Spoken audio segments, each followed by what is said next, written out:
ao Vinícius Júnior no Flamengo, né, Mauro? Hoje ele não foi bem, mas o que é normal também, né? É aquilo que você sempre lembra, sentado ali. Hoje nós invertemos o lado, né? Aquela coisa do Arjen Robben, que sai da lateral, puxa para dentro. Confundir a marcação do adversário. É o pé invertido, isso. Pé invertido. Exato, para trazer pé direito, lado esquerdo, traz para dentro e caçapa. Interessante. Né? Paciência, normal que o jogador não... mas o cara é jogador do Real Madrid, como é que não vira titular do Flamengo do dia para a noite? As coisas não são assim com os jovens, né? Ele tem 17 anos, né? 17 anos e titular há poucas semanas e começou a jogar entre os profissionais há menos de um ano, né? Mais regularmente já agora em 2018. É muito verde ainda. Hoje ele cometeu vários erros que são muito comuns, ele se precipita, em alguns momentos ele tem a marcação dupla ou até tripla e tenta passar no meio dos adversários, não consegue, faz escolhas erradas. Eu acho que é absolutamente natural nessa idade, especialmente quando ele joga contra defesas muito fechadas, foi o caso hoje da Ponte Preta, então não tem tanto espaço, fica mais difícil para ele, jogador rápido, gosta de driblar em velocidade, acaba não conseguindo sair tão bem. Até acho curioso quando muitas vezes vocês falam que o Real Madrid vai levar embora. Eu não consigo imaginar por que o Real Madrid levaria embora, só se tiver um outro plano, botar no time B, sei lá o quê, não sei. Porque ele não vai jogar no Real Madrid. Ele hoje é um jogador que, até para ser titular do Flamengo, absoluto, se tiver um concorrente com ele, que hoje não tem. Tinha um Everton que foi para São Paulo, que era titular, ele herdou a posição. Mas se eventualmente, sei lá, o Marlos Moreno começar a jogar bem, ele vai perder a posição, vai ganhar a posição. Não acho que ele vai ser titular absoluto, não. Porque ele não tem a regularidade que, imagino, terá daqui a algum tempo, quando amadurecer. Tem números muito bons, artilheiro do time no ano, né? O Dourado passou à frente dele, mas jogando menos minutos, acaba tendo tantos, e não batendo pênaltis, se você descontar isso, ele é artilheiro do time na temporada. Tem números bem interessantes, mas ainda é um jogador ainda muito verde, né? E hoje enfrentou a dificuldade que o time inteiro do Flamengo enfrentou, que foi uma ponte fechada. No domingo mesmo contra o Internacional, também foi um Inter que jogou muito tempo trancado, e o Flamengo só conseguiu vencer com 2 tiros de fora da área. O time tem dificuldade para conseguir entrar, vazar, furar o sistema defensivo de uma equipe que se tranca, que se fecha. Hoje acabou ficando no 0-0. Mas o Vinícius ainda depende muito de espaço para poder trabalhar, e quando esse espaço não aparece, ele realmente tem dificuldades. A gente tem muita pressa, né, com esses garotos, para que eles virem titulares, brilhem intensamente, mas isso acho que vai acontecer com o tempo. Se você procurar até mesmo a trajetória do Neymar, quando ele tinha 17 para 18 anos, ele ainda não era um titular absoluto, era filé de borboleta, aquela história toda. Com o tempo ele foi crescendo, literalmente, né, no seu futebol também, e aí acabou se transformando no melhor jogador brasileiro, mas tudo tem o seu tempo, né? E eu acho que esses garotos, eles estão ainda num estágio muito inicial. E ainda mais se tratando de Flamengo e Corinthians, que tem um histórico vasto de revelações, de jogadores que saíram das categorias de base e viraram grandes ídolos das duas torcidas. E, claro, se tratando das duas maiores torcidas do país, é até compreensível o clamor, né? E hoje, mais uma vez, o torcedor do Corinthians queria o Pedrinho titular, Ele foi contra o Ceará, nesse experimento que fez o Carille, de poupar alguns jogadores, e hoje ele foi titular do time titular. Sim. Né? Hoje ele foi titular do time A e saiu muito aplaudido quando foi substituído no segundo tempo. E assim, é claro que tem torcedor e tem torcidas em geral que são um pouco mais ou menos pacientes com os garotos. Mas a maioria gosta de ver a garotada jogar, né? E sempre entende que no momento em que você tem ali jogadores bons para lançar, que eles devem ter essas oportunidades. No caso do Flamengo hoje, num jogo ruim do Vinícius, a gente viu no segundo tempo o Jean Lucas entrar e entrar bem. Pois é. Com personalidade, chamando o jogo. No finalzinho, ele quase tem uma chance de gol ali, cara a cara com o goleiro. E ele já tinha mostrado qualidade no começo do ano. Então, o Flamengo, às vezes, precisa de jogadores dessa posição. E é um cara que pode ganhar espaço também. Entrou com confiança. Achei bem interessante ver isso aí. Acho que foram as duas coisas legais, assim, que um jogo, no geral, decepcionante deixou, né? Essa boa entrada. E o Everton Ribeiro parecendo crescer, né? Parecendo ganhar confiança. Hoje, de novo, ele deu alguns bons passes, criou algumas chances. Acho que isso vale destacar também. Uma coisa que eu tenho dificuldade de entender é, nessa competição ali, especialmente quando você não tem o Diego, o Everton vem jogar um pouco mais por dentro, é a comparação de minutos do Giovani com o Marlos Moreno. O Marlos joga tão pouco, né? E a gente não consegue entender ainda o que ele é capaz de fazer, porque o Giovani tem o direito, às vezes, de jogar várias vezes mal e ter mais chances, e o colombiano que, não sei se ele vai ser aquele jogador espetacular que era do Atlético Nacional. Mas eu quero descobrir, entendeu? Eu quero saber se ele vai ter mais chance de jogar e às vezes ele joga sempre tão pouco, são 5 minutos, 10 minutos. Eu acho que já que o Giovani indiscutivelmente não resolve ali, ele podia dar mais chance pro menino colombiano também. Hoje o Flamengo teve mais um ou outro destaque individual do que coletivo, né, Mauro? Como vinha tendo. O Flamengo se mostrou, em alguns momentos, hoje um time cansado?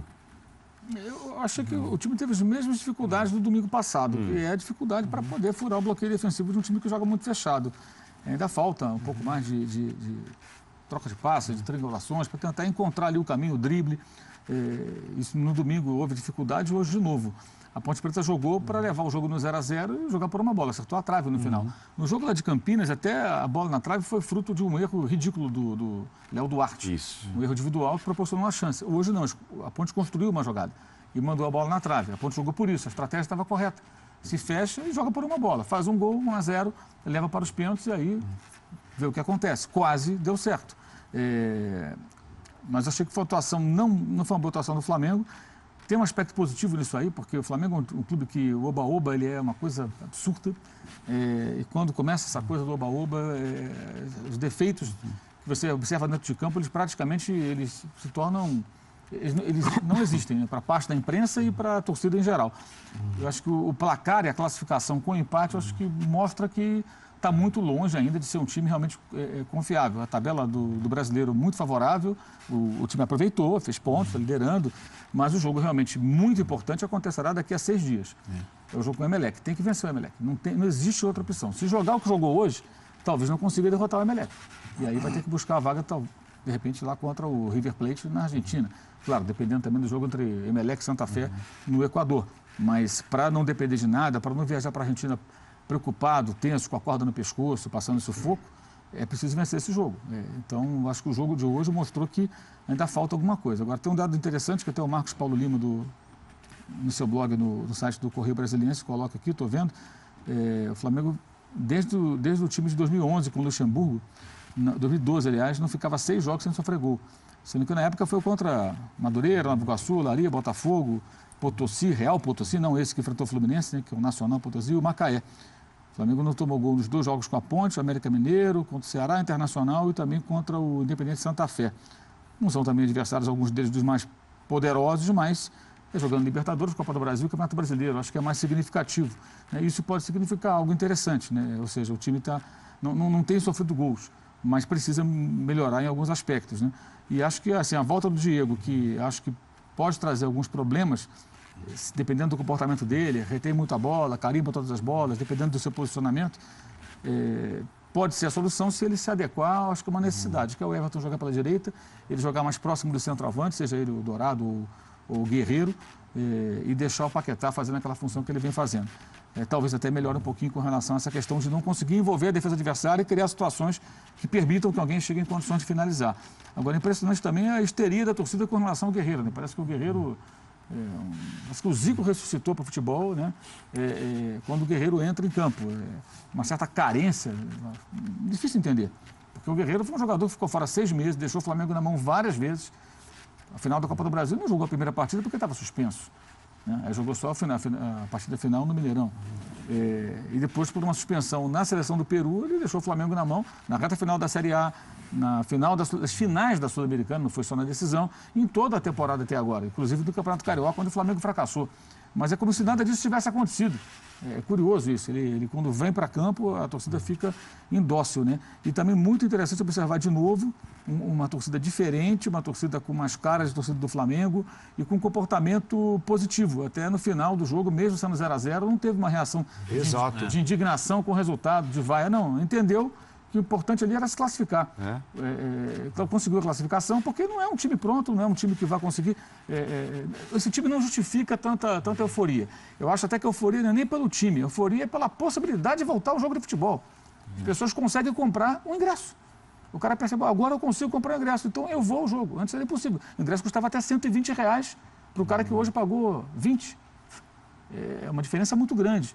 E isso, evidentemente, está mexendo com as pessoas, está mexendo com o torcedor.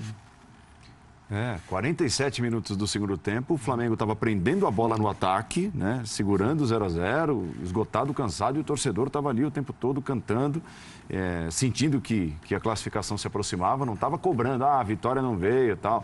Milhares e milhares de torcedores no Maracanã, e a torcida entendeu bem o espírito nessa reta final do jogo. As atuações do Henrique, do ceifador, talvez justifiquem essa euforia quando entra o Guerreiro? A comparação é imediata, né? É natural. Não que o Henrique não esteja marcando gols, mas pelo valor que foi negociado com ele, pela temporada passada, esperava-se atuações melhores. Esperava-se o Henrique artilheiro do Brasil no ano. Não estou falando que necessariamente ele deveria ser, mas a expectativa da torcida do Flamengo era essa. Não atingiu esse nível. Quando você tem o Guerreiro de volta, entre Guerreiro em forma e Henrique Dourado em forma, eu fico com o Guerreiro. O Guerreiro é melhor do que o Henrique Dourado para mim. Então, acho que para a maior parte da torcida do Flamengo, esse raciocínio também vale. A maior parte da torcida do Flamengo também acha o Guerreiro melhor do que o Dourado. Então, quando você tem o Henrique Dourado não rendendo como o melhor centroavante do Brasil e o Guerreiro de volta, eu acho que essa euforia pelo retorno do Peruano passa muito mais por isso, pela análise do concorrente do que propriamente... Pelo passado do Guerreiro no clube, como ressaltou o Mauro. Um ponto, Mauro, que eu acho importante, e aí eu não vou querer julgar, mas eu vou tentar entender a cabeça do torcedor. Desde o início, o Guerreiro alega inocência, né? E vem batalhando por isso. Você acha que tem um componente de injustiça aí? Eu acho que tem um componente de que a torcida não deposita a culpa no Guerreiro. Sim. Ela não vê o Guerreiro como culpado pela ausência. Ela vê muito mais a FIFA, a UADA, os dirigentes e não necessariamente o Guerreiro. Por isso que eu acho que não necessariamente eles vão criar essa relação de ódio. É uma reação de nos tiraram esse jogador e não ele nos deixou na mão porque cometeu eu tenho uma essa falha. impressão. É possível, faz sentido. Faz sentido. O fato é que ele tem um contrato agora até agosto, né? Ele vai para a Copa se não for punido de novo, né? Porque agora ele momentaneamente não está punido, mas pode ser a qualquer momento. E aí tem essa questão também, um jogador que não se sabe até quando vão poder contar com ele, né? E a própria renovação de contrato é algo muito indefinido, porque, não oficialmente, mas o que se comenta é que a pedida deve ser muito alta. O que eu acho um absurdo. O jogador não tem condições de fazer a pedida que ele fez 3 anos antes, quando ele estava numa situação de valorização, trocando um grande clube por outro grande clube. Agora não, um jogador que está até em baixa, né? Ficou um tempo parado, tempo sem jogar, 3 anos mais velho. Mas os empresários dele são os mesmos lá do Scarpa e também do Zeca, né? Então não preciso explicar mais como as coisas funcionam. Ali a negociação costuma ser um pouco complicada. Não sei como é que vai ser por parte dos dirigentes do Flamengo. E aí, sim, a torcida pode virar o jogo contra ele, como a torcida do Corinthians virou.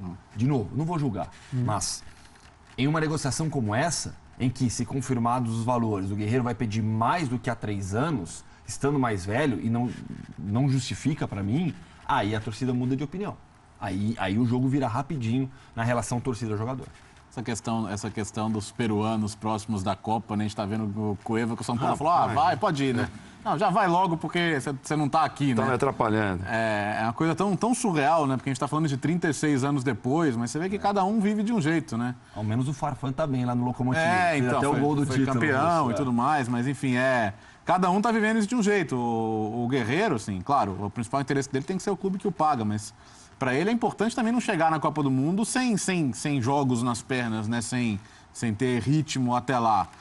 Tem que ver como isso concilia, claro, com os interesses do Flamengo. Acho que dia 20 é o limite para que ele ainda pode jogar, né? Depois ele pode se apresentar à seleção peruana. Mas enquanto isso, acho que seria interessante ele sair jogando. Pelo menos a partir da semana que vem eu já pensaria nisso, contra o Emelec. Bom, são times disputando 3 competições diferentes, né? Para associar mais uma vez Corinthians e Flamengo, que se classificaram nessa noite de Copa do Brasil.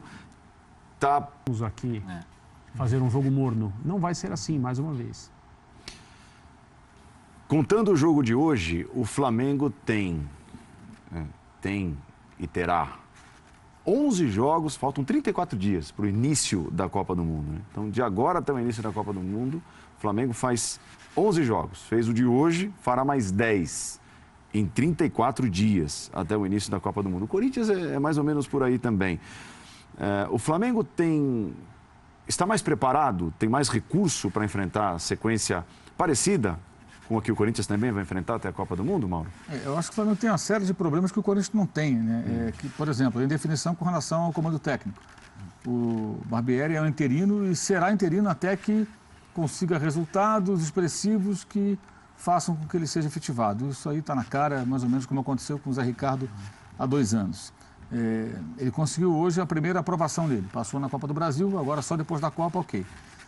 Daqui a 6 dias tem a possibilidade de se classificar na Libertadores. Se conseguir a classificação na Libertadores e chegar até a Copa do Mundo ali, não digo nem na liderança, mas próximo do líder, ali no bolo, ele tem uma chance de repente, até durante a Copa, um dia de jogo do Brasil, coisa parecida, sair uma notinha lá no site do Flamengo. O Maurício Barbieri agora é o técnico efetivo do Flamengo, ou seja, quando ninguém está olhando para isso, né? Porque é mais ou menos assim que funciona, né? Ele chegou hoje a 8 jogos sem derrotas, né? Sim. Aí olhando só para números, para sim, sem levar gol. Sem levar gol.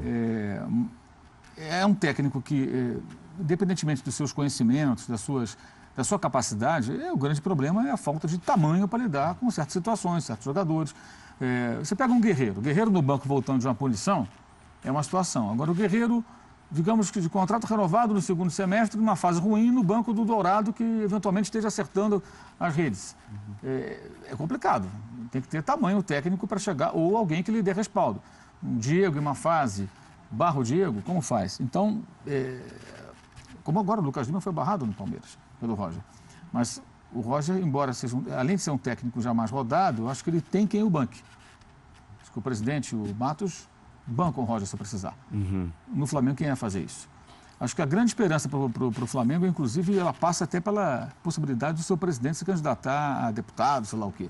Porque quando acabar a Copa do Mundo, se ele se candidatar de fato, ele vai ter que pensar na sua campanha. E aí talvez não, obrigatoriamente vai frequentar menos o CT, porque no CT o número de votos que ele pode arrumar ali é pequeno, né? Ficam poucas pessoas ali trabalhando. Ele vai ter que ir para outros lugares, fazer campanha. E aí, se afastando do futebol profissional, talvez permita que as pessoas trabalhem numa outra pegada e que exista aí um ambiente menos paternalista e talvez o time possa evoluir.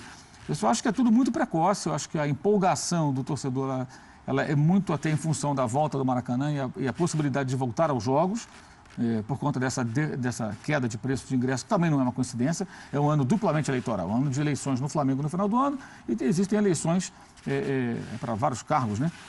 E há muito tempo se fala que o presidente do Flamengo pode se candidatar, embora até hoje ele não tenha confirmado, mas até se filiou a um partido, né? O partido da Marina, lá, o Rede. Isso aí é de conhecimento público. Então, uma euforia que eu acho que é um pouco precoce, embora compreensiva. O time ainda não joga um futebol que justifique grande empolgação. Então, acho que vai depender muito disso. Ter tranquilidade, chegando à Copa do Mundo numa situação de calma, que seria classificado nas 2 competições e bem colocado no Brasileiro. Aí é uma parada muito longa da Copa do Mundo. Muita coisa pode acontecer nesse período, especialmente para quem souber aproveitar essa longa interrupção da Copa do Mundo, para quando voltar às competições depois do Mundial, ter condições de aproveitar da melhor forma. Mas tem muito extracampo envolvido. Tem briga política, tem muito extracampo. Tem grupo, o Corinthians não tem isso. Grupo que apoia o presidente, que agora está tentando aliança com quem está na posição. Isso tudo interfere de uma forma ou de outra. Entendeu? O próprio vice-presidente não tem um pensamento parecido com o presidente do clube. O diretor executivo é um personagem absolutamente um neófito do futebol profissional, um cara que veio da base, que nunca trabalhou com jogadores profissionais. Fala-se na contratação de um coordenador técnico. Agora tem a história do Maracanã. O contrato só não está assinado, que falta aprovação do Conselho Deliberativo. É até bizarro isso. O Flamengo fez um investimento na casa de 20 milhões de reais, aproximadamente, até agora, para montar um estádio na Ilha do Governador, com a óbvia estratégia de sufocar a Odebrecht. Ou seja, como o Atlético fez com a Minas Arena, só que tem um Cruzeiro que joga lá. Eu jogo na ilha e deixo para lá o Maracanã. Só vou lá quando realmente não tiver jeito. E esse ano surgiu a opção do Engenhão, porque mudou o presidente do Botafogo e o atual presidente, mais aberto ao diálogo, alugará, se o Flamengo precisar amanhã ou depois, o estádio Newton Santos. Então o Flamengo não dependia mais do Maracanã. Aí, curiosamente, nesse ano eleitoral, o Flamengo corre para os braços da Odebrecht, volta a namorar a construtora, que é hoje a dona do estádio, e faz um acordo para jogar no Maracanã. Então tem tanta coisa além do campo de futebol que é difícil até imaginar os próximos capítulos dessa novela. Não é só o que acontece dentro do campo, está tudo muito interligado também. Uma coisa eu acho que fica clara, né, Léo? Tudo é um processo de aprendizado. Pelo segundo ano seguido, e só pelo segundo ano, o calendário está do jeito que está. Sim. Né? É preciso poupar. Então a gente pode aqui gastar alguns minutos para discutir. Poxa, mas o Renato acertou poupando o time do Grêmio no jogo do Campeonato Brasileiro contra o Botafogo no Rio de Janeiro e coisa e tal. O Carille não está demorando para poupar parte dos titulares do Corinthians pensando em objetivos maiores e tudo mais. Ah, o presidente do Galo foi infeliz ao dizer que a Sul-Americana é a segunda divisão da Libertadores para, de certa forma, avalizar o time poupado, o time praticamente reserva que deu adeus, como deu o Galo no meio dessa semana a Sul-Americana. Cada caso é um caso, mas eu acho que o certo é o torcedor precisa começar a se acostumar com isso. Por enquanto, É vital. Por enquanto, 5 brasileiros já decidiram a classificação e, por enquanto, só foi eliminado quem desdenhou. Foi justamente o presidente do Atlético. São Paulo, Atlético Paranaense, Botafogo e Fluminense, todos avançam na competição. Assim, que é muito difícil para um elenco médio de time brasileiro disputar 3 competições em alto nível. Isso me parece evidente, claro, cristalino. A gente está falando de um calendário em que o Flamengo ultrapassou a barreira de 80 jogos ano passado. A questão é que a gente pode discutir a estratégia e se está certo ou errado você... Caso a caso. Caso a caso. Por quê? Tem time que não tem condição de ser campeão brasileiro, cara. Tem time que tem. Agora, tem time que precisaria apostar tudo nas competições de mata-mata. Então, acho que o que a gente pode discutir é a inteligência ou não dessas escolhas. No caso do Atlético, por exemplo, eu acho que o Atlético não tem condição de ser campeão brasileiro com esse time, com esse elenco. E tendo uma competição internacional que poderia ser interessante, poderia fazer escolhas um pouco diferentes. E mesmo tendo feito essa escolha, podia não desdenhar da competição da maneira que o presidente fez, né? Você podia até falar, ó, das 3 competições, essa aqui é a menos importante, tá? Então eu vou com esse time. Eu quero passar. Eu quero passar e vou ficar chateado se eu não passar. Mas eu fui do jeito que deu. Claro. Seria um discurso que até valorizaria quem jogou, sendo que o time foi prejudicado até pela arbitragem no jogo, teve um pênalti não marcado. Seria um discurso que traria até a torcida pro lado desses jogadores que jogaram, fizeram o máximo e lutaram por uma classificação contra um time completo. Mal. E não jogaram mal. Um erro foi de comunicação. Perfeito. Um exagero. Não era